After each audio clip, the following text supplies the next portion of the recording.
14 April नंतर 3 मे पर्यंत पुन्हा लॉकडाऊन करण्यात आले आहे।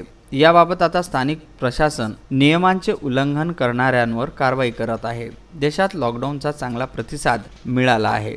पुढेही असाच प्रतिसाद मिळेल अशी अपेक्षा प्रशासन व्यक्त करत आहे। मात्र काही विनाकारण रस्त्यावर फिरत आहे। अशा या विनाकारण फिरणाऱ्यांवर स्थानिक प्रशासनाची करडी नजर असून दंडात्मक कार्यवाही करण्यात येत आहे। दुचाकीने व पायी विनाकारण मास्क न लावून फिरणारे त्यांच्यावर 200 रुपये दंड व उठबशा काढण्याची कार्यवाही धारणी पोलीस विभाग, तहसील विभाग व नगरपंचायत विभागाकडून केली जात आहे। रस्त्यांवर दिवसभर स्वतः उपविभागीय अधिकारी संजय काळे, तहसीलदार अतुल पाटोडे, सहाय्यक पोलीस निरीक्षक अतुल तांबे, PSI माया वैश्य, दिनकर राठोड, KM बनसा, अनिल झारेकर, प्रवीण बोंडे, अमीन शेख, निलेश सपकाळ आदी कार्यवाही करत आहे। विदर्भ न्यूज करिता धारणी येथून तस्लीम शेख।